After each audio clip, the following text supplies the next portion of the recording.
Hi Kelly, first of all, good afternoon. Thank you for having me over here in TT for this questionnaire. So, background information about me is I'm a software engineer. My name is Vibhu Verma. I'm working in Malaysia for last 9 years, and I'm giving this PTE exam to see if I can get other future opportunities in other countries. In terms of exam, the only difference that I could find out was wearing a mask compulsory, or that's a policy of the exam center. The major difference was preparing yourself mentally for speaking with a mask on.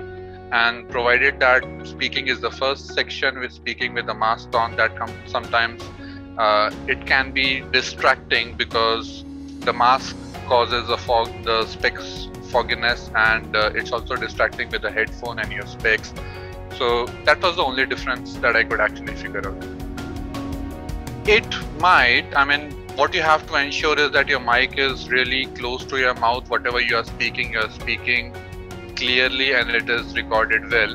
However, I understand that the masks provided by the PTE centers are the headphones provided are quite good. They have noise suppression, and the mics are also quite good. So that shouldn't be a problem unless your voice is a bit at a lower end and you're like whispering. That might be a problem. Unless you are speaking loud and clear, I think that should not be a trouble. The crowd is again relative. In my case, there was only one other person who was seated diagonally across in the room. Out of the seating capacity was 4, and we were sitting as far away from each other as possible. Also, the administrator ensured that whatever we are speaking in a pitch which does not really interfere with the other person. She made sure of that before the exam. So it's okay, it's still the same, I would say. Of all the 4 sections, I think speaking was the one where I found personally a difference, because the describe image that I got was slightly more weirder. 2 years ago, I had mostly graphs and charts which are easy to depict, but this time I had 2 describe images, where one was a log cut from the tree and placed horizontally, and there was a saw beside that. Another describe image was of a room. It's also an architectural piece, like which shows the diameter of not the diameter, but basically the dimensions of the room, the doors opening, balcony, and all the entire architectural layout of a room. So I had these 2 describe images which are slightly different from what you normally receive. As an IT professional, my day usually starts at 9:30, and with all my lunch, dinner, cooking myself alone at home, I really don't have time once my day starts. So I had to get up early, and I used to prepare 1 hour on a daily basis as the exam gets closer. I was preparing from 8 to 9 duration, and after that I would get ready, cook my breakfast, and start my day.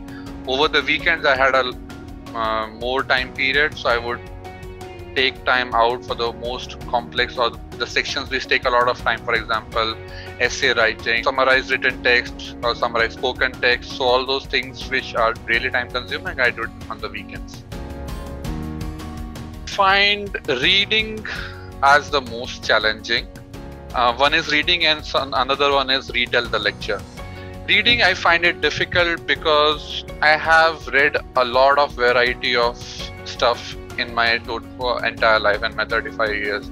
I have read novels, newspapers, different articles, and even when you read novels, sometimes novel writers, they don't really adhere to the proper grammatical language. They might not do it right. So there is a lot of way you can write the same sentence and how it can be interpreted with or without punctuations as well. So that's why my reading I have read so many varieties that sometimes I feel that I forgot what is the right grammar to write a sentence.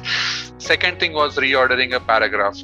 Sometimes some of the lines, they can be quite confusing, which one should come first, which one should come later than. So you have to really read through each and every word, whether this has been referenced by some article at the paragraph below, or does it really make sense? Because some of the novel writers, they try to create a dramaticism by not referring something at earlier. They would refer it at the end. So you really get into a habit of reading such articles where there is a dramaticism, whereas PT is not about that. PT is straightforward. So I have to clearly be prepared that this is not a dramatic writing. It is a straightforward paragraph. So it is, if it is there, it should be before, it would not be after. And I would reread the entire paragraph or entire reordered paragraph around 2 to 3 times. And reading was the only section which took the most time for me. I mean, I had to rush through reading last 3 to 4 questions within 3 to 4 minutes. One was retailer lecture. The problem was when in retailer lecture, you get to hear the lecture only once and you have to write down all the points. Now, unfortunately, with my use of IT, I'm not very much well versed with using a pen and paper. And the problem is if you do not write clearly in the paper, when you try to repeat back in the next 40 seconds, you might end up making a grammatical mistake, or you might not be able to read your own handwriting. You might have missed a particular word, not written it properly, just scribbled something. So all that causes a problem when you try to reiterate it within the next 40 seconds. So I had to, the early 1 hour that I mentioned here about, I used to get up early, I used to write something, I would start a movie, I would start writing the dialogues as fast as possible, and then I would start reading them. At the end, I would pause and I would see whether I have written a dialogue correctly, which are the words did I skip an article, did I skip a noun, and then I would continue with the movie and then I'll start writing it again. So I got really into a habit of writing fast as much as I can and writing it clearly, so that even after 40 seconds, if I'm reading and I miss something, I should be able to recall and speak it as if I have already written it over there. So these 2 things were most critical for me. The only advice I can give is practice, practice, practice. There are no shortcuts in life.